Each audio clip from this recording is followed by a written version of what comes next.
Hi guys, welcome back to Vijay Nimu channel. Use your headphones for better experience. இந்த வீடியோல நாம 2024ல இப்ப ரீசெண்டா ரிலீஸ் ஆன நீங்க எல்லாரும் கமெண்ட் செக்ஷன்ல ஏகப்பட்ட தடவை தொடர்ந்து கேட்டுக்கிட்டே இருந்த இன்சைட் அவுட் படத்தோட செகண்ட் பார்ட் தான் பார்க்க போறோம். செகண்ட் பார்ட்னாலே எப்பவும் சொல்றதுதான், ஒருவேளை நீங்க ஃபர்ஸ்ட் பார்ட் பார்க்கலனா பார்த்துட்டு வந்துருங்க. லிங்க் டிஸ்கிரிப்ஷன்ல இருக்கு. ஃபர்ஸ்ட் கமெண்டாவும் பின் பண்றேன். அப்பதான் இந்த படத்தை முழுசா என்ஜாய் பண்ண முடியும். ஃபர்ஸ்ட் பார்ட் வீடியோலயே நான் தெளிவா சொல்லியிருப்பேன், இந்த மாதிரி ஒரு கதைக்களத்தை வேற எந்த படத்திலையும் பார்த்திருக்க முடியாது. அந்த அளவுக்கு ரொம்ப வித்தியாசமான ஒரு கான்செப்ட். இந்த மாதிரியான விஷயங்களுக்காக தான் அனிமேஷன் படங்களை பார்க்கணும்னு நான் தொடர்ந்து சொல்லிக்கிட்டே இருக்கேன். அதாவது தினசரி வாழ்க்கையில நமக்கு வர்ற சந்தோஷம், கோபம், சோகம், பயம், அருவருப்புன்னு இந்த எல்லா உணர்ச்சிகளுக்கும் தனித்தனி உருவம் கொடுத்து நாம எந்தெந்த நேரத்துல எந்தெந்த முடிவுகள் எடுக்கிறோங்கிறத தீர்மானிக்கிறதே இந்த உணர்ச்சிகள் தாங்கிற விஷயத்த ரொம்பவே அழகாவும் கலர்ஃபுல்லாவும் தெளிவாகவும் சொல்லியிருப்பாங்க. சின்ன குழந்தையில இருந்து பெரியவங்க வரைக்கும் நாம எல்லாருமே எப்பவுமே சந்தோஷமா இருக்கணும்னு தான் நினைப்போம். ஆனா மற்ற உணர்ச்சிகளுக்கும் ஒரு மதிப்பு இருக்கு. இந்த எல்லா உணர்ச்சிகளும் கலந்ததுதான் நம்ம வாழ்க்கைங்கிறத மறுபடியும் நமக்கு ஞாபகப்படுத்திருக்காங்க. ஃபர்ஸ்ட் பார்ட் முடிஞ்ச 2 வருஷம் கழிச்சு தான் இந்த கதை ஆரம்பமாகுது. ரைலிக்கு இப்ப 13 வயசாகுது. அதாவது ரைலி இப்ப வாழ்க்கையோட ரொம்ப முக்கியமான டீனேஜுக்குள்ள என்ட்ராகிறா. இதனாலேயே அவளுக்கு புது உணர்ச்சிகளும் உருவாகுது. சோ ஏற்கனவே இருந்த உணர்ச்சிகளுக்கும் புது உணர்ச்சிகளுக்கும் இடையில ஒரு போட்டி உருவாகுது. இதுல யாரு முக்கியங்கிறது தான் இந்த படத்தோட மீதி கதை. ஏற்கனவே இருக்கிற உணர்ச்சிகளான joy, sadness, anger, fear and disgust இவங்களை பத்தி நமக்கு நல்லாவே தெரியும். இவங்க தான் புதுசா வந்த உணர்ச்சிகள். இவ தான் ஆங்ஸைட்டி. சின்னதா ஒரு விஷயம் நடந்தா கூட அதுக்கு பயங்கரமா பதட்டப்படுவா, பதட்ட உணர்வு. இவ என்வி, மத்தவங்களை பார்த்து பொறாமப்படுற உணர்வு. இவ எம்பாரஸ்மெண்ட், சாதாரண விஷயத்துக்கு கூட ரொம்பவே வெக்கப்படுவான், கூச்சப்படுற உணர்வு. கடைசியா ஆன்வி. இன்னும் இனிதான் ஸ்பெல்லிங் இருக்கு, ஆனா ஆன்வின் தான் படிக்கணும். எந்த விஷயத்திலயுமே ஒரு இன்ட்ரெஸ்ட் இல்லாம எல்லாத்தையுமே ஒரு சலிப்பா பாக்குற உணர்வு. ரைலியோட மூளைக்குள்ள இருக்கிற இந்த கன்சோலை யாரு தொடுறாங்களோ அந்த கலருக்கு மாறிடும். அப்ப நடக்கிற நினைவுகளும் அதே கலர்ல தான் வந்து ஸ்டோர் ஆகும். இதுல இருக்கிற முக்கியமான நினைவுகளை வச்சுதான் அவளுக்குன்னு சில குணங்களே உருவாகும். சோ நம்ம எல்லார் மூளைக்குள்ளேயும் இருக்கிற இந்த வித்தியாசமான உலகத்தை பார்க்கலாமா? அதுக்கு முன்னாடி நம்ம சேனல் சப்ஸ்கிரைப் பண்ணாதவங்க சப்ஸ்கிரைப் பண்ணிக்கோங்க. இது விஜய் நிமோ சேனல், உலக சினிமா நம்ம தமிழ்.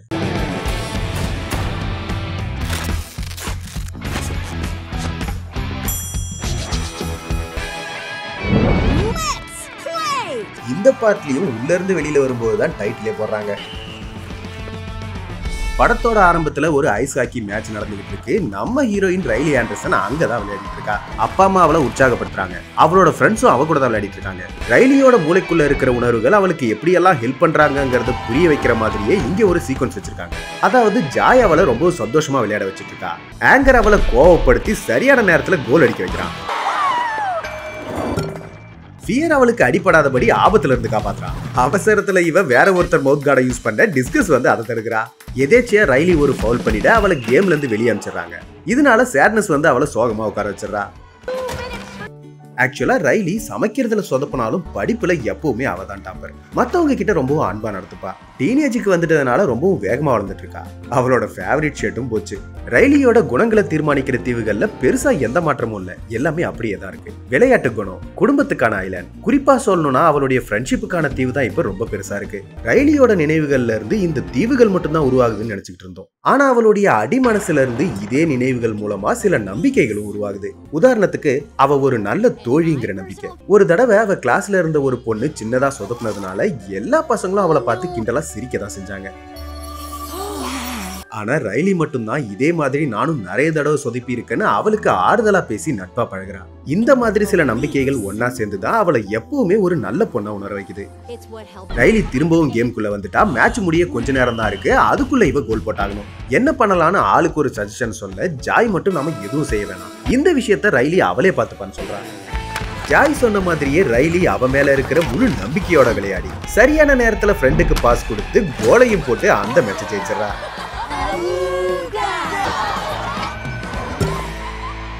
மேட்ச் முடிஞ்சதும் ஹை ஸ்கூல் கோச் வந்து நீங்க 3 பேரும் ரொம்ப நல்லா விளையாடுறீங்க, புது டீமுக்கான செலக்ஷன் போயிட்டு இருக்கு, நீங்க 3 பேரும் அவசியம் கலந்துக்கணும்னு இன்வைட் பண்ணிட்டு போறாங்க.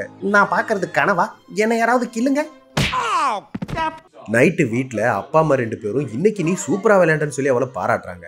ஆனா இவளும் இன்னைக்கு ஃபவுல் பண்ண மாதிரியே ட்ரைனிங்லயும் சொதப்பிட்டா என்ன பண்றதுன்னு பயப்படுறா. அப்படியெல்லாம் ஒண்ணும் ஆகாதுன்னு அப்பா அம்மா இவளை சமாதானப்படுத்தி தூங்க சொல்லிட்டு போறாங்க. அவ தூங்கினதுக்கு அப்புறம் ஜாய் அவளே உருவாக்குன ஒரு ஸ்பெஷல் பைப் லைனை ஓபன் பண்ணி ரைலி ஃபவுல் பண்ண அந்த நினைவை அதுக்குள்ள வச்சு தேவையில்லாத நினைவுகள் இருக்கிற மூளையோட பின்பகுதிக்கு அனுப்பி வச்சிடறா. இதே மாதிரியே இன்னைக்கு நாள் முழுக்க நடந்த ரைலியை கஷ்டப்படுத்துற அத்தனை நினைவுகளையும் எடுத்து தர சொல்லி அது எல்லாத்தையுமே மூளைக்கு பின்புறம் அனுப்பி வச்சிடறா. மேட்சை ஜெயிச்ச அந்த நினைவை மட்டும் எடுத்து வச்சுக்கிட்டு மற்ற எல்லா நினைவுகளையும் வழக்கம் போல லாங் டைம் மெமரிக்கு அனுப்பி வச்சிடறாங்க. மற்றவங்க தூங்க போனதுக்கு அப்புறம் ஜாய் மட்டும் அந்த நினைவை எடுத்துக்கிட்டு ரைலியோட நம்பிக்கைகள் உருவாகிற இந்த ஹெட் குவார்டர்ஸுக்கு அடியில இருக்கிற அந்த ஆழ் மனசுக்கு போறா. இது வரைக்கும் சேட்னஸ் அங்க போனதே இல்லை, ஸோ இந்த தடவை நானும் கூட வரேன்னு சொல்லி போறா. 2 பேரும் ஒரு லிஃப்டை ஓபன் பண்ணி இந்த ஹெட் குவார்டர்ஸுக்கு அடியில இருக்கிற அந்த ஆழ் மனசுக்கு போறாங்க. இந்த இடம் பார்க்கவே ரொம்பவும் அழகா இருக்கு. ரைலியோடைய முக்கியமான நினைவுகள் இங்கதான் இருக்கு. அந்த நினைவுகள்ல இருந்து அவளுக்கு நிறைய நம்பிக்கைகளும் உருவாகி இருக்கு. அப்பா அம்மா என்ன நினைச்சு பெருமைப்படுறாங்க. நான் கருணையானவ, வலிமையானவ, தைரியமானவ, நான் ஒரு நல்ல தோழின்னு நிறைய நம்பிக்கைகள் அங்க இருக்கு. இவ கொண்டு வந்த நினைவை வச்சதும் நான் ஒரு வின்னருங்கிற புது நம்பிக்கையும் உருவாகுது. இந்த மாதிரி எல்லா சின்ன சின்ன நம்பிக்கைகளும் ஒன்னா சேர்ந்து மொத்தத்துல நான் ஒரு நல்ல பொண்ணுங்கிற பெரிய நம்பிக்கை ரைலியோட மனசுல உருவாகுது. இதுதான் சென்ஸ் ஆஃப் செல்ஃப், அதாவது ரைலியோட தன்னை பத்தின அறிவு.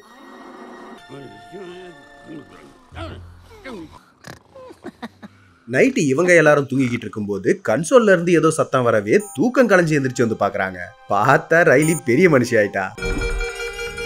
என்ன பண்றதுன்னு தெரியாம ஜாய் அவசரமா அந்த பல்பை கழட்டி ஸ்பெஷல் பைப் லைனை ஓபன் பண்ணி அதுக்குள்ள வச்சு மூளைக்கு பேக் சைடு அனுப்பி வச்சிடறா. சரி, பிரச்சனை முடிஞ்சதுன்னு பார்த்தா அடுத்த செகண்டே ஹெட் குவார்டர்ஸை உடைச்சுக்கிட்டு மைண்ட் ஒர்க்க சொல்ல வராங்க. ரைலி இப்ப பெரிய மனுஷி ஆயிட்டதுனால அவ உடம்புல சில மாற்றங்கள் வர மாதிரியே மனசுலயும் சில மாற்றங்கள் வரும் இல்லையா? அதனால இந்த மொத்த ஹெட் குவார்டர்ஸையுமே மாத்தணும்னு சொல்லி எல்லா பொருளையும் போட்டு உடைக்கிறாங்க, எரிக்கிறாங்க, அந்த மொத்த இடத்தையுமே கலவரமா ஆக்கிடுறாங்க. ஏன் இப்படி எல்லாம் பண்றீங்கன்னு ஜாய் கேட்க புதுசா வர போறவங்களுக்காகன்னு சொல்றாங்க. ரைலியோட கன்சோலையும் அப்டேட் பண்றாங்க. ரைலி தூக்கம் கலைஞ்சு எழுந்ததுனால இவங்க எல்லாத்தையும் அப்படியே போட்டுட்டு போயிடுறாங்க. இன்னும் நீ கிளம்பலையான அம்மா சாதாரணமா தான் கேக்குறாங்க. ஆங்கர் அந்த கன்சோலை லைட்டா தொட இவ கண்ணா பின்னான்னு கத்துறா. சரின்னு சேட்னஸ் ட்ரை பண்ண அதுக்கும் இவ பயங்கரமா ஆட ஆரம்பிச்சிடறா. டிஸ்கஸ் ட்ரை பண்ண ரைலி எனக்கே என்ன பிடிக்கலன்னு ரொம்பவும் வெறுப்பா பேசுறா. அதாவது இப்ப இந்த கன்சோலை அப்கிரேட் பண்ணதுனால இவங்க லைட்டா டச் பண்ணா கூட ரைலி எல்லா விஷயத்துக்குமே ஓவரா ரியாக்ட் பண்றா. எல்லார் வாழ்க்கையிலுமே இந்த மாதிரி ஒரு நாள் வரும்னு அம்மாவுக்கு தெளிவா தெரியும் இல்லையா? சோ அவங்க என்ன பேசணும்னு ஏற்கனவே முடிவு பண்ணி வச்சிருந்த விஷயத்தை தான் அமைதியா எடுத்து சொல்லி புரிய வைக்கிறாங்க. இவங்க என்னதான் ட்ரை பண்ணாலும் ரைலி இப்பவும் ஓவரா தான் ரியாக்ட் பண்றா. அடுத்த ஷாட் ரைலி அவ ஃப்ரெண்ட்ஸ் 2 பேரையும் கூட்டிக்கிட்டு அப்பா அம்மா கூட அந்த ஹாக்கி கேம்புக்கு போயிட்டு இருக்கா. இவங்க 5 பேரும் தேவையில்லாம கன்சோலை தொடவே கூடாதுன்னு முடிவு பண்றாங்க. ரைலிக்கு அந்த ஹாக்கி டீம்ல சேரணும்னு தான் ரொம்ப ஆசை. அதுலயும் குறிப்பா டீம் கேப்டன் வேல் ஓர்டிஸா அவளுக்கு ரொம்பவும் பிடிக்கும். ஃபயர் ஹாக்ஸ்ங்கிற அந்த ஹாக்கி டீம்ல சேரணும்னு இவ சந்தோஷமா பேசிக்கிட்டு இருக்க. உள்ள டிஸ்கஸ் ரைலியோட ஃப்ரெண்டு ஏதோ ஒரு விஷயத்த மறைக்கிறாங்கிறத அவளுடைய முக பாவனைகளை வச்சே கண்டுபிடிச்சிடறா. அதே மாதிரியே ஃப்ரெண்டோட மூளைக்குள்ள இருக்கிற அவளுடைய உணர்வுகள் நாம ஏதோ ஒரு விஷயத்த மறைக்கிறோன்னு ரைலிக்கு சந்தேகம் வந்துருச்சுன்னு அவ ஃபேஷியல் எக்ஸ்பிரஷனை வச்சு இவங்களும் கண்டுபிடிச்சிடறாங்க. இவங்க 2 பேரும் ஏன் இப்படி பாத்துக்கிறாங்கன்னு இவ மூளைக்குள்ள இருக்கிற உணர்வுகள் இவளை கன்ஃபியூஸ் பண்றாங்க. விஷயம் என்னன்னா இந்த ஃப்ரெண்ட்ஸ் 2 பேரும் ஹை ஸ்கூல் படிக்க வேற ஸ்கூலுக்கு போறாங்க. சோ ரைலியோட ஸ்கூல்ல அவ ஃப்ரெண்ட்ஸ் இல்லாம தனியா தான் இருக்கணும். கண்டிப்பா நாம வீக்கெண்ட்ஸ்ல மீட் பண்ணலாம்னு ஃப்ரெண்ட்ஸ் உற்சாகப்படுத்தினாலும் ரைலிக்கு இந்த விஷயம் ரொம்பவும் கஷ்டமா தான் இருக்கு. ஆனா வெளியே காட்டிக்க மாட்டேங்கிறா. ஏய் சேட்னஸ், கொஞ்சம் இரு, கார்ல இருந்து இறங்குனதும் பாத்துக்கலாம். அந்த ஹாக்கி கேம்புக்கு வந்ததும் ஃப்ரெண்ட்ஸ் முதல்ல இறங்கிடுறாங்க. இவ கிட்ட பேசிட்டு அப்பா அம்மாவும் கிளம்புனதுக்கு அப்புறம் இவ தனியா இருக்கும்போது தான் சேட்னஸ் அவளை அழ வைக்கிறா. ஆரம்பத்துல அந்த கேம்பை பார்த்ததும் லைட்டா பயப்பட தான் செய்யறான்.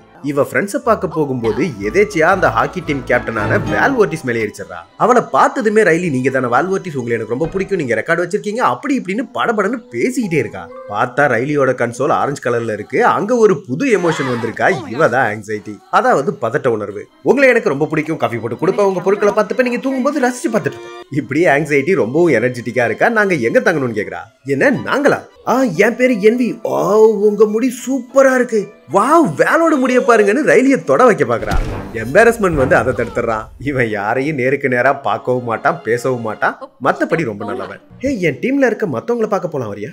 ரைலி இதுக்கு தான் ஆசைப்பட்டா. ஆனா எக்ஸைட் ஆகாம தன்னை சாதாரணமா காட்டிக்கிறா. இதுக்கு காரணம் ஆன்வி தான். ரைலியோட கன்சோலையே ஒரு ஆப் மூலமா தான் கண்ட்ரோல் பண்றா. அந்த அளவுக்கு எல்லா விஷயத்திலுமே சலிப்பா இருப்பா.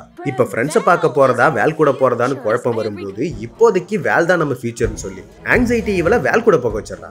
ஆனா அவளோட ஃப்ரெண்ட்ஸை விட்டுட்டமேனு ஜாய் சொல்லிட்டு இருக்கா. இதை பாருங்க, ரைலிக்கு புது ஃப்ரெண்ட்ஸ் கூட கிடைப்பாங்க, நமக்கு இப்ப வேல் தான் முக்கியம். ரைலியோட கண்ணுக்கு தெரியிற விஷயத்துல இருந்து தான் ஃபியர் அவளை காப்பாத்துவான். ஆனா அவ கண்ணுக்கு தெரியாத விஷயத்துல இருந்து நான் தான் அவளை காப்பாத்தணும். என்கிட்ட இருக்க டேட்டாவை வச்சு உங்களுக்கு அவங்களுக்கு ஒரு டெமோ காட்டணும். இந்த கேம்பை நாம சீரியஸா எடுத்துக்கலனா வேலுக்கு ரயிலே பிடிக்காம போயிடும். அப்புறம் ஹாக்கி டீம்லயும் சேர முடியாது. ஸ்கூல்ல படிக்கும் போது எந்த ஃப்ரெண்ட்ஸும் இருக்க மாட்டாங்க. ஹேய், உன் எனர்ஜி எனக்கு பிடிச்சிருக்கு, ஆனா நீ தேவையில்லாம ரொம்ப யோசிக்கிற. நாங்கெல்லாம் அந்த காலத்துலன்னு ஒரு பாட்டி அங்க வராங்க. இவங்க தான் நாஸ்டால்ஜியா. ஐயோ பாட்டி, நீங்க வர்றதுக்குலாம் இன்னும் ஏகப்பட்ட டைம் இருக்கு, தயவு செஞ்சு போயிடுங்க. ரைலி சேஞ்சிங் ரூமுக்கு வரா. அங்க இருக்கிற எல்லா பிளேயர்ஸுமே இவளை விட பெரியவங்களா தான் இருக்காங்க. வேலை அந்த ஃபயர்ஹாக்ஸ் டீமோட மற்ற பிளேயர்ஸை அறிமுகப்படுத்துறா. அவங்க கேட்குற கேள்விக்கு ஜாய் பதில் சொல்றதுக்கு முன்னாடியே ஆங்ஸைட்டி உள்ள பூந்து எதையாவது வளர வச்சிடறா. சிம்பிளா சொல்லணும்னா ஆங்ஸைட்டியை பொறுத்த வரைக்கும் ஃப்ரெண்ட்ஸை விட இந்த கேம்ப் தான் முக்கியம் நினைக்கிறான். ஆனா ஜாயை பொறுத்த வரைக்கும் இந்த கேம்புக்காக ஃப்ரெண்ட்ஸை விட்டுறக்கூடாது, எப்பவுமே ஒன்னா இருக்கணும்னு நினைக்கிறான். கோச் உள்ள வந்ததை கூட கவனிக்காம ஜாலியா செல்ஃபி எடுத்து ஃபன் பண்ணிட்டு இருக்கா. இதனால கோவப்பட்ட கோச் கேம்ப் முடிகிற வரைக்கும் யாருமே செல்போன் யூஸ் பண்ணக்கூடாதுன்னு எல்லாத்தையும் வாங்கி வச்சுக்கிறாங்க. ஆங்ஸைட்டியை கன்சோலையே தொட விடாம இதை நான் பாத்துக்கிறேன்னு ஜாய் ரைலியை மறுபடியும் சிரிக்க வச்சிடறான். இதனால கடுப்பான கோச் எல்லா பிளேயர்ஸுக்கும் கிரவுண்டை சுத்தி வரணும்னு பனிஷ்மெண்ட் கொடுத்துறாங்க.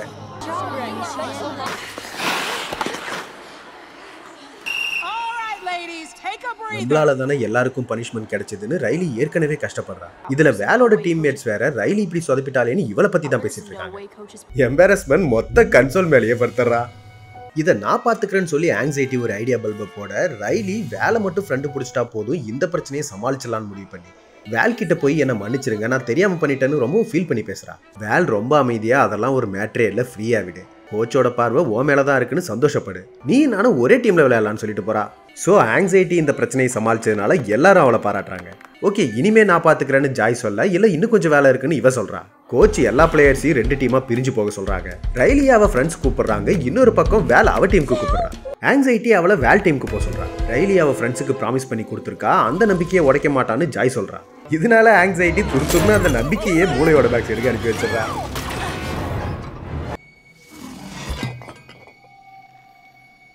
இதனால ரைலி வேலோட டீம்ல போய் சேர்ந்துடுறா. ஆனா ஃப்ரெண்ட்ஸ் இவளை வித்தியாசமா பாக்குறாங்க. என்ன பண்ற, இது நம்ம ரைலியே கிடையாது. சரியா சொன்னேன், நான் ஒரு புது ரைலியை உருவாக்க போறேன்னு ஆங்ஸைட்டி அவ மெமரியை எடுத்துக்கிட்டு கீழே போக பாக்குறா. இவங்க அவளை தடுக்க பாக்குறாங்க. இதை பாருங்க, ரைலி இப்ப வளர்ந்துட்டா, உங்க உணர்வுகள் இனிமே அவளுக்கு தேவைப்படாதுன்னு சொல்ல எம்பாரஸ்மெண்ட் இவங்க எல்லாரையும் ஒரு பாட்டில போட்டு அடைச்சு வச்சிடறா. கவலைப்படாத ரைலி, இனிமே ஒன்ன நாங்க பாத்துக்கிறோம். இவங்க எல்லாரும் லிஃப்ட் மூலமா கீழே வந்துடுறாங்க. ஆங்ஸைட்டி அவளோட நினைவுல இருந்து ரைலி ஃபயர்ஹாக் டீம்ல சேர்ந்துட்டா ஃப்ரெண்ட்ஸ் கிடைப்பாங்கன்னு ஒரு புது நம்பிக்கையை உருவாக்குறா. அதுல இருந்து ஒரு புது சென்ஸ் ஆஃப் செல்ஃப் கிரியேட் ஆகுது. வெளியில பாட்டில் அடைஞ்சு கிடக்கிற இவங்க எல்லாரையும் மைண்ட் ஒர்க்கர்ஸ் வார்ட் பில்டிங்க்கு தூக்கிட்டு வராங்க. அதாவது ரைலியோட மனசுக்குள்ள இருக்கிற எல்லா ரகசியங்களையும் இங்கதான் பத்திரமா வச்சிருப்பாங்க. அதுல ஒரு வால்ட்ல தான் இவங்களையும் கொண்டு வந்து அடிக்கிறாங்க. ரைலிக்கு நம்ம உதவி அவசியம் தேவை, இப்ப என்ன பண்றதுன்னு இவங்க எல்லாரும் பயந்துகிட்டு இருக்க இங்க ஒரு கேரக்டரை காட்டுறாங்க. இவன் பேரு ப்ளூஃபி. ரைலி அவ ப்ரீ ஸ்கூல் படிக்கும் போது இந்த கார்ட்டூன் ஷோவை தான் விரும்பி பாப்பா. இப்பவும் அவளுக்கு இது ரொம்ப பிடிக்கும், ஆனா அதை வெளியே சொன்னதில்லை. அதனாலதான் இப்ப இவன் ரகசியமா இங்க இருக்கான். இங்க இருந்து எப்படி வெளியே போறதுன்னு இவனை கேட்க ப்ளூஃபி அவன் ஃப்ரெண்ட்ஸ் கிட்ட ஹெல்ப் கேட்கறான். பார்த்தா இங்க ஒரு வீடியோ கேம் கேரக்டர் இருக்கு. அந்த கேரக்டர் மேல ரைலிக்கு ஒரு கிரஷும் இருக்கு. டீப் டார்க் சீக்ரெட்னு இன்னொரு கேரக்டரும் இருக்கு. ஆனா அது என்ன சீக்ரெட்னு யாருக்கும் தெரியாது. ஆக்சுவலா வீடியோ கேம்லயே இவனோட பவர் மூவே சுத்த வேஸ்ட்டுங்கிறதுனாலதான் இவனை பிடிக்குங்கிற விஷயத்தையே வெளியே சொல்லாம ரைலி ரகசியமா வச்சிருக்கா.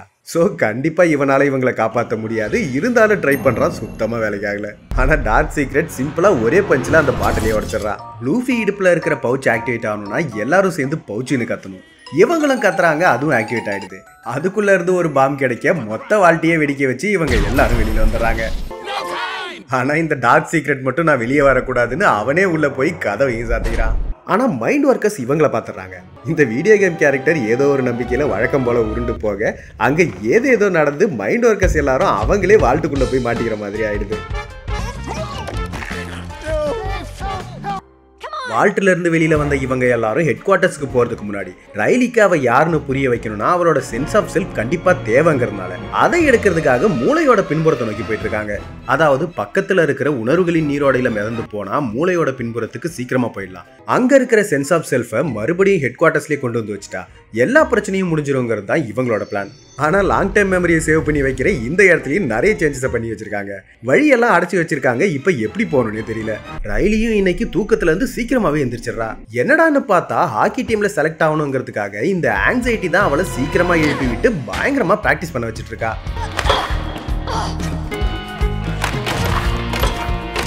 பார்த்தா அங்க வேல் வரா. அவளுக்கும் சீக்கிரமா எழுந்து பிராக்டிஸ் பண்ற பழக்கம் இருக்கு போல இருக்கு. சோ இவங்களுக்குள்ள ஒத்து போறதுனால ஆங்ஸைட்டி சந்தோஷப்படுறா. வேல் கூட க்ளோஸ் ஆகணுங்கிறதுக்காகவே இவ சில கேள்விகளை கேட்கறா. அவனும் அது எல்லாத்துக்கும் பதில் சொல்லிட்டு நைட்டு ஃப்ரெண்ட்ஸ் எல்லாரும் வெளியே சாப்பிட போறோம், நீயும் வரியான்னு கேட்கறா. இதனால என்னையும் சந்தோஷப்படுறா. ரைலி உடனே ஓகே சொல்லிடுறா.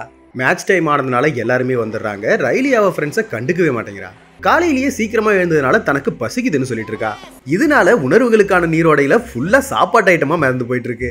அந்த சென்ஸ் ஆஃப் செல்ஃபை எடுத்ததுக்கு அப்புறம் எல்லாரும் இதே வழியில திரும்பி போனோம்னா லேட் ஆகும் இல்லையா? அதுக்கு பதிலா ஹெட் குவார்ட்டர்ஸ்ல இருந்து யாராவது ரீகால் பண்ணா அந்த டியூப் வழியாவே எல்லாரும் திரும்பி போயிடலாங்கிற விஷயத்த சேட்னஸ் இப்பதான் சொல்றா. ஐடியா நல்லா தான் இருக்கு. ஆனா இப்ப ஹெட் குவார்ட்டர்ஸ்க்கு யாரு போறதுன்னு வரும்போது எல்லாரும் இவளைய பாக்குறாங்க. ஆனா சேட்னஸ் கண்டிப்பா என்னால முடியாதுன்னு ரொம்பவும் பயப்படுறா. என்னால முடியாது ஜாய். ஜாய் பக்கத்துல இருக்கிற ஒரு வாக்கி டாக்கியை எடுத்து அவகிட்ட கொடுத்துட்டு கண்டிப்பா உன்னால இதை செய்ய முடியும்னு கட்டாயப்படுத்தி அனுப்பி வைக்கிறா.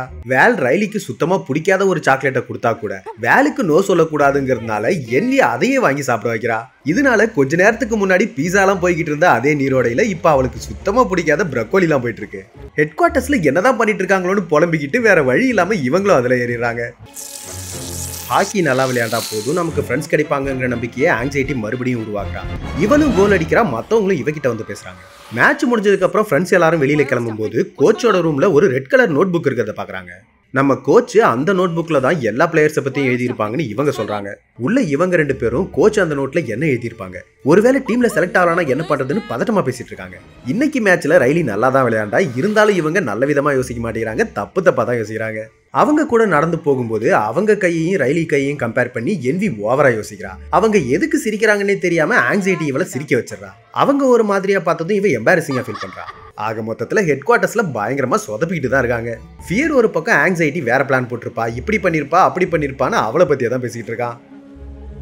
உனக்கு எந்த மியூசிக் பிடிக்கும்னு கேட்க ரைலியும் பிடிச்சதை சொல்றா. ஆனா அது அவங்களுக்கு பிடிக்கலங்கிறதுனால எம்பாரஸ் ஆயிடும். அவங்களுக்கு பிடிச்ச மாதிரி வேற ஒன்று சொல்லணுங்கிறதுக்காக என்வியும் ஆங்ஸைட்டியும் மியூசிக் சம்பந்தப்பட்ட அத்தனை நினைவுகளையும் ரீகால் பண்றாங்க. இதனால டியூபுக்குள்ள இருந்த சேட்னஸ் ஈஸியா ஹெட் குவார்ட்டர்ஸ்க்கு வந்து சேர்ந்துடுறா. மற்றவங்க பாக்குறதுக்கு முன்னாடியே ஓரமா போய் மறைஞ்சுக்கிறா.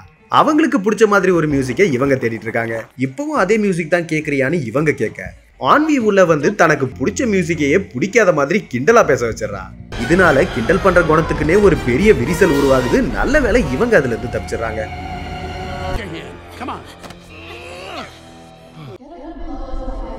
ஆஹா, மொத்தமா போச்சு. இப்ப நம்ம எப்படி போறது என்ன பண்றதுன்னு ஃபியர் பயந்துகிட்டு இருக்க ஜாய் பக்கத்துல இருக்கிற மைண்ட் ஒர்க்கர்ஸ் கிட்ட ஹெல்ப் கேக்குறா. ஆனா அவ உதவி கேட்கறது கிண்டல் பள்ளத்தாக்க தாண்டி வரதுனால இவங்களுக்கு அது கிண்டல் பண்ற மாதிரி தான் கேக்குது. இதனால உதவி பண்ண முடியாதுன்னு அவங்க கோச்சிக்கிட்டு போயிடுறாங்க. ரைலி ஃப்ரெண்ட்ஸ் வந்து உனக்கு அந்த மியூசிக் பிடிக்கும் தானே, ஏன் இப்படி பேசுறேன்னு கேக்குறாங்க. ஆனா ஆன்வி இவளை அதுக்கும் சேர்த்து கிண்டல் பண்ற மாதிரி தான் பேச வைக்கிறா. ஏன் இப்படி பண்ணிட்டு இருக்காங்க, வேற வழியில நம்ம சுத்திக்கிட்டு தான் போகணும், சீக்கிரம் வாங்க. ரைலி அவங்களுக்கு பிடிச்ச மியூசிக்கையே தனக்கும் பிடிச்ச மாதிரி நடிச்சுக்கிட்டு இருக்கா. ஆங்ஸைட்டி அந்த நினைவை எடுத்து வச்சுக்கிறா. நாளைக்கு நடக்க போற மேட்சை வச்சுதான் கோச் டீமை செலக்ட் பண்ணுவாங்க. புதுசா வந்தவங்கல 2 கோல் அடிச்ச ஒரே ஆள் வேல் தான். அப்படிதான் அவ டீமுக்கு செலக்ட் ஆனா. ஒருவேளை நீயும் அதே மாதிரி பண்ணிட்டா கண்டிப்பா செலக்ட் ஆயிடுவான்னு சொல்லிட்டு போறாங்க. ஆனா நாளைக்குள்ள புது சென்ஸ் ஆஃப் செல்ஃப் வராதுன்னு என்வி கேட்க ஆங்ஸைட்டி அவளுடைய எல்லா மெமரியும் எடுத்துட்டு போறா. கீழே வந்ததுக்கு அப்புறம் பார்த்தா கிண்டல் பள்ளத்தாக்குல விழுந்த பிரக்கோலி இங்கதான் இருக்கு. இந்த பக்கம் ஜாய் எங்க போறோம் எப்படி போறோம்னு எந்த ஐடியாவும் இல்லாம எல்லாரையும் கூட்டிட்டு போய்கிட்டே இருக்கா. மைண்ட் ஒர்க்கர்ஸோட வண்டியில ஏறி மேல போக பாக்குறா. ஆனா அது ஒர்க் ஆகவே இல்லை. அந்த பியூபர்ட்டி அலாம் அடிச்சதுல இருந்து இங்க எதுவுமே சரியில்லை. நாம கண்ணாடி பாட்டில மாட்டிக்கிட்டோம். இப்ப எங்க இருக்கோம்னே தெரியல. நைட்டு 1 மணி ஆகுது. ரயிலி மூச்சுக்கிட்டு இருக்கா. ஆனா இது எல்லாத்தையும் சரி பண்ண முடியும்னு ஜாய் ஒரு மாயையில இருக்கான்னு ஆளாளுக்கு ஏதோ பேசுறாங்க. ஆமா, நான் மாயையில தான் இருக்கேன். எப்ப பார்த்தாலும் இது சரியில்லை அது சரியில்லைன்னு கம்ப்ளைண்ட் பண்ணிட்டே இருந்தா எல்லா கேள்வியும் என்னைய கேட்டா எனக்கு எப்படி பதில் தெரியும்? நான் ஜாய் தான். ஆனா அதுக்காக எவ்வளவு நேரம் தான் பாசிட்டிவா இருக்கு. நம்மளால நம்ம மூளையோட பின்பக்கம் கூட போக முடியல. ஆங்ஸைட்டி சொன்ன மாதிரி ரயிலுக்கு இனிமே நாம தேவைப்பட மாட்டோம். அதை நினைக்கும் போது தான் எனக்கு கஷ்டமா இருக்கு. ஜாய், நீ இதுக்கு முன்னாடி நிறைய தப்பு பண்ணிருக்கலாம், இனிமேலும் பண்ணலாம். அதுக்காக நாம இங்கேயே இருந்துட முடியுமா என்ன? கமான், எழுந்து வா. சோ ஆங்கர் மைண்ட் ஒர்க்கர்ஸோட அந்த வேக்கம் டியூபை யூஸ் பண்ணி மொத்த டீமையும் மேல கொண்டு வந்துடுறா. மேல வந்ததுக்கு அப்புறம் அந்த சென்ஸ் ஆஃப் செல்ஃப் எங்க இருக்குன்னு இவங்களுக்கு கிளியரா தெரியுது. சோ அதை நோக்கி போயிட்டு இருக்காங்க. இந்த பக்கம் புது சென்ஸ் ஆஃப் செல்ஃப் பாதி வந்துருச்சு. டீம்ல இருக்கிற எல்லாருக்குமே ரயிலியை பிடிச்சிருச்சு. ஆனா கோச் செலக்ட் பண்ணனா என்ன பண்றதுன்னு ஆங்ஸைட்டி இன்னமும் பதட்டமா தான் இருக்கா. ஆங்ஸைட்டி எடுக்கிற முடிவுகள் எம்பாரசிங்கா இருக்குன்னு இவன் ஃபீல் பண்றான். அப்ப எதேச்சியா சேட்னஸ் இங்கதான் இருக்காங்கிற விஷயத்த எம்பாரஸ்மெண்ட் பாத்துறான். ஆனா அதை மத்தவங்களுக்கு தெரியாதபடி அவனே அவளை மறைச்சிடறான். தேங்க்ஸ். நைட்டு நிறைய வேலை இருக்கு. இந்த பக்கம் இவங்க இமேஜினேஷன் லேண்டுக்கு வந்துட்டாங்க. ஆனா போன தடவை பார்த்த மாதிரி இல்ல, இப்ப இங்க நிறைய மாறி இருக்கு. மவுண்ட் ரஷ்மோர் மாதிரியே இங்க கிரஷ்மோர்னு ஒண்ணு இருக்கு. அதுல ஒருத்தரா அந்த வீடியோ கேம் கேரக்டர் இருக்கான். பக்கத்துல பில்லோஸை மட்டுமே வச்சு ஒரு பில்டிங் இருக்கு. ஆனா அதுக்குள்ள ஆரஞ்சு கலர் இருக்கவே ஜாய் சந்தேகப்பட்டு உள்ள போய் பாக்குறா. பொதுவா நாம பதட்டமா இருக்கும்போது இப்படி ஆயிடுமோ அப்படி ஆயிடுமோன்னு நிறைய யோசிப்போம் இல்லையா? அதே மாதிரி தான் ரைலியோட வாழ்க்கையில என்னெல்லாம் நடக்க வாய்ப்பு இருக்குன்னு இங்க இருக்கிற மைண்ட் ஒர்க்கர்ஸ் ஆளுக்கு ஒரு ஐடியாவை வரைஞ்சு காட்டாங்க. ஆனா அது எல்லாமே ரொம்ப நெகட்டிவா தான் இருக்கு, ஒண்ணு கூட பாசிட்டிவா இல்ல. இவங்க எல்லாருமே ஆங்ஸைட்டியோட கண்ட்ரோல்ல இருக்கிறதுனால எல்லாருமே தப்பு தப்பா தான் யோசிக்கிறாங்க. நல்ல விதமா யோசிக்கணும்னு யாருக்குமே தோணல. அதாவது ஆங்ஸைட்டி ரைலியோட கற்பனை திறமைய அவளுக்கு எதிராக யூஸ் பண்ணிட்டு இருக்கா. அங்க ஒருத்தர் எழுந்து போயிடுவே இவங்க எல்லாரும் அந்த டேபிளுக்கு போய் ஃபுல் அண்ட் ஃபுல் பாசிட்டிவ் டிராயிங்கா ப்ரொஜெக்ட் பண்ணி காட்டிட்டு இருக்காங்க. அந்த ப்ரொஜெக்ஷனை எம்பாரஸ்மெண்ட் வேணும்னே ரைலிக்கு காட்டுறா. அதுக்கப்புறம் தான் அவர் ரிலாக்ஸ் ஆகுறா. பாசிட்டிவா யோசிக்கக்கூடிய ஒரே ஆளு ஜாய் தான். அவ தான் இங்க இருக்கான்னு ஆங்ஸைட்டி கரெக்டா கண்டுபிடிச்சிடறா. அவளை பிடிக்கிறதுக்காக மைண்ட் போலீஸையும் வர சொல்லிடுறா. இத பாருங்க, நீங்க எல்லாரும் ஆங்ஸைட்டி சொல்றதை கேட்காதீங்க. உண்மையிலேயே ரைலி சந்தோஷமா இருக்கணும்னு நினைச்சா அவளை கஷ்டப்படுத்துறதை நிறுத்துங்க. ரைலி வேலை விட நல்லா விளையாண்டா வேலையை அவளை வெறுத்துருவான். ரைலி வேலை விட நல்லா விளையாண்டா வேலை அவளை மதிப்பான். இப்படி ஆங்ஸைட்டி நெகட்டிவான யோசனைகளை சொல்ல அது எல்லாத்தையுமே ஜாய் பாசிட்டிவா பேசிட்டு இருக்கா. இதை கேட்ட மைண்ட் ஒர்க்கர்ஸ் எல்லாருமே பாசிட்டிவா ப்ரொஜெக்ட் பண்றாங்க. ஆக்சுவலா ஆங்ஸைட்டி உங்க எல்லாரையும் தப்பான வேலையை செய்ய வைக்கிறான்னு ஆங்கர் சொல்ல மைண்ட் ஒர்க்கர்ஸும் அதை புரிஞ்சுக்கிட்டு அந்த வேலையே வேணான்னு எல்லாரும் கரைஞ்சு போயிடுறாங்க. ரைலி நிம்மதியா தூங்குறா. அதே நேரம் மைண்ட் போலீஸ் இங்க வர இவங்க எல்லாரும் தப்பிச்சு ஓடிட்டு இருக்காங்க. ரைலியோட ஃபியூச்சர் கேரியர் எப்படி எல்லாம் இருக்கணும்னு அங்க ஒரு பரேட் நடந்துட்டு இருக்கு. இவங்க எல்லாரும் ஒரு பலூனை பிடிச்சி அங்க இருந்து எஸ்கேப் ஆயிடுறாங்க. ஜாய்க்கு இந்த விஷயம் புரியவே இல்லை. என்னெல்லாம் நடக்க வாய்ப்பு இருக்குன்னு தெரிஞ்சாதானே நம்ம ப்ரிப்பேரா இருக்க முடியும். அந்த கோச் வேற என்ன நினைச்சிட்டு இருக்காங்கன்னு தெரியல. பேசாம அந்த நோட் புக்கை படிச்சிடலாமான்னு இவங்க தப்பு தப்பா யோசிச்சு ரைலியை எழுப்பி விட்டு கோச் ரூமுக்கு போய் அந்த புக்கை படிக்க சொல்லி ஃபுல் அண்ட் ஃபுல் தப்பா கைட் பண்ணிட்டு இருக்காங்க. சேட்னஸ் வாக்கி டாக்கில ஜாயை கூப்பிட்டு நடந்த விஷயத்த சொல்லி இப்ப என்ன பண்றதுன்னு கேக்குறா. சேட்னஸ் எப்படியாவது அவளை இதை செய்ய விடாம தடுத்துரு, ஆனா மாட்டிக்காதன்னு ஜாய் சொல்லிடுறா. ரைலி பில்டிங் குள்ள போனதும் யாரோ வர மாதிரி இருக்கு. இவளும் பயந்து மறைஞ்சுக்கிறா. இவங்க 3 பேரும் நடுங்கிக்கிட்டு இருக்காங்க. நல்ல வேலை வந்தவங்க எதையும் பார்க்காம போயிடுறாங்க. சேட்னஸ் ஆன்வியோட செல்போனை யூஸ் பண்ணி ரைலியை அழ வச்சு அந்த புக்கை படிக்க விடாம பண்ணிடுறாங்க. ஆனா கன்சோலோட கலர் மாறினதுனால சேட்னஸ் இங்கதான் இருக்கான்னு இவங்களுக்கு தெரிஞ்சிருது. இவங்க அவளை தேடுறாங்க. பார்த்தா சேட்னஸ் போர்வையை போத்திக்கிட்டு தான் மறைஞ்சிருக்கிறதா நினைச்சு உட்காந்துட்டு இருக்கா. சோ ஆங்ஸைட்டி செல்போனை வாங்கிட்டு ரைலியை மறுபடியும் அந்த புக்கை படிக்க வைக்கிறா. சேட்னஸையும் கட்டி தொங்க விட்டுறா. கோச் அந்த நோட்ல ரைலி இன்னும் ரெடி ஆகலன்னு ஏத்திருக்காங்க. இதனால ஆங்ஸைட்டி பதட்டமாயிடுறா. கோச்சோட மனசை மாத்த நமக்கு நிறைய ஐடியா தேவைன்னு சொல்றா. பார்த்தா ரைலியோட மைண்ட்ல ஒரு ஐடியா மழையே வருது. அதாவது ஐடியா பல்பு எல்லாம் மழையா பொழிஞ்சிட்டு இருக்கு. அதே சமயம் அந்த எல்லா ஐடியாவும் தப்பான ரூட்ல தான் இருக்கு, ஒண்ணு கூட நேர்மையா இல்ல. இதனால ஜாய் முடிஞ்ச வரைக்கும் எல்லா பல்பையும் உடைச்சிட்டு இருக்கா. இப்படியே போக ஒரு ஐடியா பல்பு சூறாவளிக்குள்ள போய் மாட்டிக்கிறாங்க. இந்த பக்கம் ஆங்ஸைட்டிக்கு இத்தனை ஐடியா வந்தாலும் எதுவும் பத்தல. ஒரு பெரிய ஐடியா வேணும்னு சொல்லிட்டு இருக்கா. இவங்களும் ஒரு பெரிய ஐடியா பல்பை பாக்குறாங்க. அந்த பல்புல ஏறிக்கிட்டா ஹெட் குவார்டர்ஸ்க்கு சீக்கிரமா போயிடலாம். இது எல்லாத்தையுமே நடக்க விடாம தடுத்துடலாம்னு யோசிக்கிறாங்க.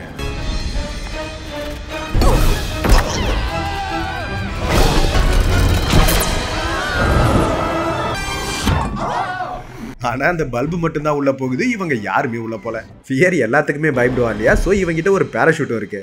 அதை வச்சு இவங்க எல்லாரையும் சேஃபா காப்பாத்திடுறா. இவங்க இப்ப மூளையோட பேக் சைடுக்கு வந்துட்டாங்க. ரைலியோட புது சென்ஸ் ஆஃப் செல்ஃப் உருவாக இன்னும் ஒரே ஒரு மெமரி போதுன்னு சொல்லி அந்த பெரிய ஐடியா பல்பை கன்சோல்ல போடுறாங்க.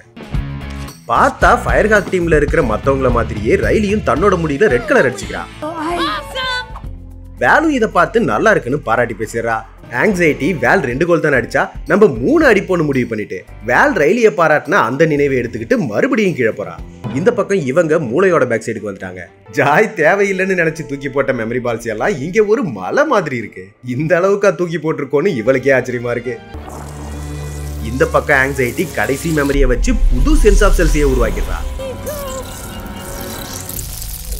இதனால ஜாய் பழைய சென்ஸ் ஆஃப் செல்ஃபை எடுக்கும்போது அதோட பவரே போயிடுது. ஆனா புதுசா உருவான இந்த சென்ஸ் ஆஃப் செல்ஃப் ரைலிக்கு அவநம்பிக்கையை தான் கொடுக்குது.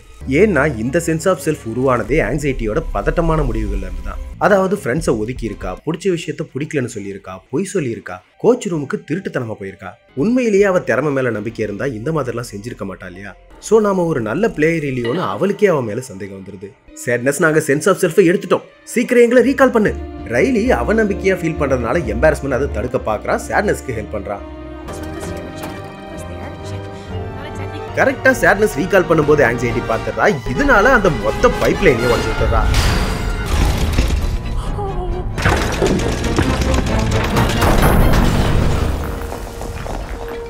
கொஞ்ச நேரம் முன்னாடி வரைக்கும் இதை எப்படியாவது சரி பண்ணிடலான்னு முழு நம்பிக்கையோட இருந்த ஜாய் இப்ப சுத்தமா மனசொடைஞ்சு போயிடுறான்.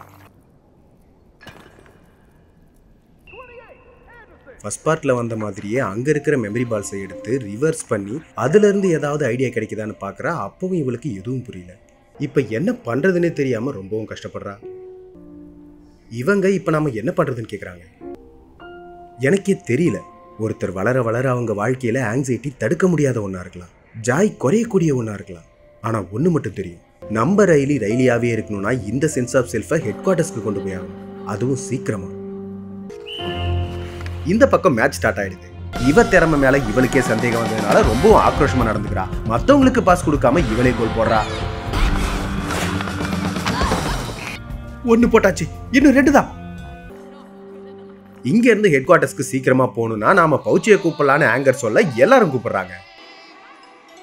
பவுச்சியும் உடனே அங்க வந்துடுறான். ஆங்கர் அவனை பேசவே விடாம அவனுக்குள்ள இருந்து நிறைய டைனமைட்டை எடுத்து போட்டுட்டு இருக்கான். ரைலி மறுபடியும் ஆக்ரோஷமா தான் விளையாடுறா. இவளோட டீம்மேட்டையே டேக்கிள் பண்ணி அவ அடிக்க வேண்டிய கோலை ரைலி அடிச்சிடறா. அந்த மெமரி பால்ஸோட மலையே வெடிக்க வைக்கிறாங்க. எல்லா மெமரி பால்ஸும் ரைலியோட ஆழ் மனசு வரைக்கும் உருண்டு போகும். இவங்களும் கூடவே போயிடலாம், அதுதான் இவங்களுக்கு. ஆனா இந்த மெமரி பால்ஸ் ரைலியோட ஆழ் மனசுக்கு போனா இதுல இருந்து தேவையில்லாத நம்பிக்கைகளும் உருவாகும். இருந்தாலும் இவங்களுக்கு வேற வழி இல்லைங்கிறதுனால இப்படி செய்யறாங்க. ரைலி எவ்வளவுதான் முயற்சி பண்ணாலும் அவளால 3வது கோலை போடவே முடியல. ரொம்ப கண்மூடித்தனமா விளையாடுறதுனால ஃப்ரெண்டையே இடிச்சு தள்ளிடுறா. கோச் பெனால்டி கொடுத்து வெளியே அனுப்பிச்சிடுறாங்க. ஃப்ரெண்டுக்கு பயங்கரமா அடிபட்டுருது. இவ அதை தெரிஞ்சு செய்யல. அளவுக்கு அதிகமா பதட்டப்படுறதுனால இவளுக்கு பேனிக் அட்டாக்கே வந்துருக்கு.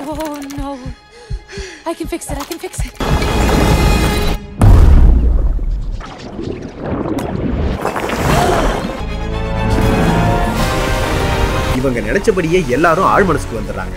எதிர்பார்த்தபடியே இந்த மெமரி பால்ஸ்ல இருந்து புது நம்பிக்கைகளும் உருவாகுது. ரைலி ரொம்பவும் கஷ்டப்படுறா. ஆங்ஸைட்டி அதை சரி பண்றேன்னு இன்னும் அதிகமா பதட்டப்பட வைக்கிறா. இவங்களாலேயே அதை தடுக்க முடியல. கன்சோல் கிட்டேயே போக முடியல. இதனால அந்த புது சென்ஸ் ஆஃப் செல்ஃபையே வெளியெடுக்க பாக்குறாங்க. ஆனாலும் முடியல. மேல வந்த இவங்க நிலைமையை புரிஞ்சுக்கிட்டு இவங்களும் சேர்ந்து இழுக்கிறாங்க. ஆனா அப்பவும் அதை எடுக்கவே முடியல. ஆங்ஸைட்டி கன்சோலை விட்டாதான் இதை எடுக்க முடியும்னு புரிஞ்சுக்கிட்டு ஜாய் ரொம்ப கஷ்டப்பட்டு கன்சோல் கிட்ட வந்தாங்க. பார்த்தா ஆங்ஸைட்டி அவளே அவ கட்டுப்பாட்டுல இல்ல. ஆங்ஸைட்டி புரிஞ்சுக்கோ, ரைலி எப்படி இருக்கணும்னு நீ முடிவு பண்ணக்கூடாது. அவளை ஃப்ரீயா விடுன்னு பேசி புரிய வச்சு ஆங்ஸைட்டியை கன்சோல்ல இருந்து வெளியே கூட்டிட்டு வந்துடுறா. புது சென்ஸ் ஆஃப் செல்ஃபை ரிமூவ் பண்ணிட்டு ஜாய் கொண்டு வந்த பழைய சென்ஸ் ஆஃப் செல்ஃபை மறுபடியும் வைக்கிறாங்க. ஆனாலும் எந்த பிரச்சனையுமே சரியாகல. ரைலி இன்னமும் பதட்டமா தான் இருக்கா. ஜாய் என்ன மன்னிச்சிரு, ரைலி எப்படி இருக்கணும்னு நாம முடிவு பண்ணக்கூடாதுன்னு ஆங்ஸைட்டி சொல்லும் போதுதான் இவ்வளவு நாளா ஜாயும் அதைத்தான் செஞ்சுக்கிட்டு இருந்தாங்கிற விஷயம் ஜாய்க்கு இப்பதான் புரியுது. அதாவது ரைலியோட நினைவுகள்ல எது தேவை எது தேவையில்லைன்னு ஜாய் தான் முடிவு பண்ணிட்டு இருந்தா இல்லையா, அதுதான் அவ செய்த தப்பு. அவ தேவையில்லைன்னு ஒதுக்கி வச்ச நினைவுகள்ல இருந்து கூட புது நம்பிக்கைகள் உருவாகுது.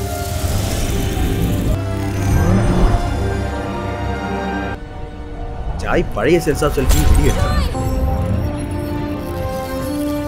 புதுசா உருவான நம்பிக்கைகள்ல இருந்து நான் கருணையானவன், நான் ஒரு சுயநலவாதி, நான் ஒரு நல்ல பொண்ணு, நான் ஒரு கெட்ட பொண்ணு, நான் தைரியமானவன், நான் பயந்தாங்கோலி, நான் ஜெயிச்சுக்கிட்டே இருப்பேன், நான் ஒரு தோத்தாங்கோலி, நான் ஒரு நல்ல ஃப்ரெண்டு, நான் ஒரு மோசமான ஃப்ரெண்டு, இப்படி நிறைய சென்ஸ் ஆஃப் செல்ஃப் மாறி மாறி உருவாகுது.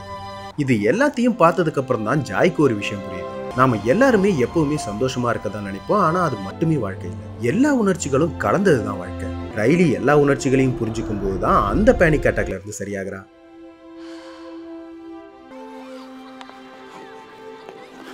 இவ கஷ்டப்படுறதுனால ஃப்ரெண்ட்ஸ் இவளை வந்து பாக்குறாங்க. நீங்க வேற ஸ்கூலுக்கு போறீங்கன்னு தெரிஞ்சதும் நான் பயந்துட்டேன். அதனாலதான் உங்ககிட்ட மோசமா நடந்துக்கிட்டேன், என்ன மன்னிச்சிருங்கன்னு சொல்றா. ஃப்ரெண்ட்ஸ் இவளை புரிஞ்சுக்கிறாங்க. இவ மேல அவங்களுக்கு கோவமே இல்லை.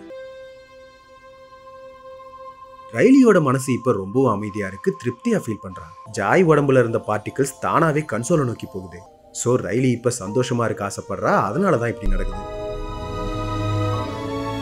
ரைலி அந்த கேமை எந்தவித பதட்டமோ டென்ஷனும் எதுவும் இல்லாம ரொம்பவும் சந்தோஷமா என்ஜாய் பண்ணி விளையாடுறா.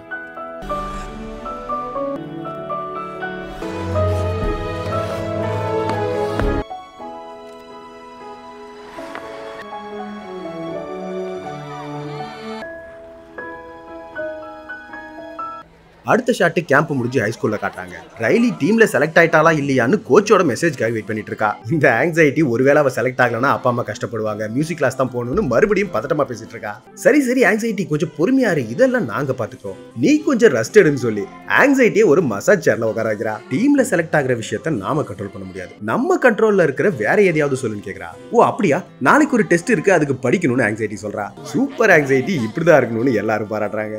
என்வியும் அவ பங்குக்கு மத்தவங்க மறந்த ஒரு விஷயத்தை ஞாபகப்படுத்துறா. பவுச்சியே ஆங்கருக்கு பிடிச்சு போச்சு, அவனே வச்சுக்கிறான். ரைலிக்கு மெசேஜ் வருது, என்னன்னு பார்த்தா ஃப்ரெண்ட்ஸ் தான் அனுப்பிச்சிருக்காங்க. அந்த காலத்துல நானும் என்னோட ஃப்ரெண்ட்ஸும் இல்ல இப்போ சீக்கிரமா தான் வந்துட்டீங்க. சரி நான் அப்புறமா வரேன். ரிசல்ட் என்னவா இருந்தாலும் அவளுக்கு ஹெல்ப் பண்ணதானே நாம இருக்கோன்னு எம்பாரஸ்மெண்ட் முதல் முறையா பேசிடுறா. உடனே அதுக்காக வெக்கமும் பட்டுக்கிறா. ஒருவேளை செலக்ட் ஆகலனாலும் பரவாயில்ல, அடுத்த வருஷம் பாத்துக்கலாம்னு சொல்லும் போது கூட ரைலி கொஞ்சம் கூட பதட்டப்படாம அமைதியாவே இருக்கா. ஏன்னா ரைலி இப்ப எல்லாத்தையும் தெளிவா புரிஞ்சுக்கிட்டா. நல்லா படிக்கிறா, நல்லா விளையாடுறா, அப்பப்ப கிண்டலாவும் பேசுறா. அவ செய்யற தவறுகள்ல இருந்தும் அவளை கஷ்டப்படுத்துற நினைவுகள்ல இருந்தும் தான் ரைலி அவ யாருன்னு அவளே புரிஞ்சுக்கிறா. கோச் கிட்ட இருந்து மெசேஜ் வந்துடுது, அதை பார்த்ததும் சந்தோஷப்படுறா. அதோட படமும் முடியுது. அவ சந்தோஷப்படுறான்னா கோச் என்ன அனுப்பியிருப்பாங்கன்னு உங்களுக்கே தெரியும். ஆனா அது முக்கியம் இல்லை, நாம செய்யற தவறுகள்ல இருந்தும் நம்மளை கஷ்டப்படுத்துற நினைவுகள்ல இருந்தும் நம்ம நிறைய கத்துக்க வேண்டியிருக்கு. ஸோ எல்லா உணர்ச்சிகளும் கலந்ததுதான் வாழ்க்கைங்கிறத புரிஞ்சுக்கணும், அதுதான் முக்கியம். சின்ன குழந்தையா இருக்கிற வரைக்கும் எப்படி வேணா இருக்கலாம், பரவாயில்ல. ஆனா வளர வளர உணர்ச்சிகள் நம்மளை கட்டுப்படுத்தக்கூடாது, நாம தான் உணர்ச்சிகளை கட்டுப்படுத்தணும். உதாரணத்துக்கு எப்பவுமே விளையாடணும்னு தோணினாலும் கொஞ்ச நேரம் விளையாடிட்டு படிக்க போறது, சாக்லேட்டு ஐஸ்கிரீம்னு பிடிச்ச ஐட்டங்களாவே இருந்தாலும் அதை அளவா சாப்பிடுறது, படமே முடிஞ்சிருந்தாலும் அதுல இருந்து விஜய் நீமோ என்ன சொல்ல வரன்னு பொறுமையா கேட்கறது, இந்த மாதிரி சில விஷயங்கள். கேம்ப் எப்படி போச்சுன்னு அம்மா கேட்க இவ சிம்பிளா நல்லா போச்சுன்னு சொல்லிடுறா. இவ தலையில ரெட் கலர் அடிச்சிருக்கிறதுனால இப்ப அம்மா மைண்ட்லயே ஆங்ஸைட்டிலாம் வந்திருக்கா. ஹே டாக் சீக்ரெட், நான் தான், வெளியே வா. என்ன சீக்ரெட் சொல்லு. கார்பட்டை கிழிச்சது ரைலி தான். அவ்வளவுதானே, ஸ்விம்மிங் பூல்ல ஒண்ணு கடிச்சது சொல்லுவியோன்னு நினைச்சேன். இந்த படம் உங்களுக்கு பிடிச்சிருந்தா லைக் பண்ணுங்க, கமெண்ட் பண்ணுங்க, அப்புறம் மறக்காம விஜய் நியூஸ் சேனலுக்கு சப்ஸ்கிரைப் பண்ணுங்க. தேங்க்யூ, டேக் கேர், பாய்.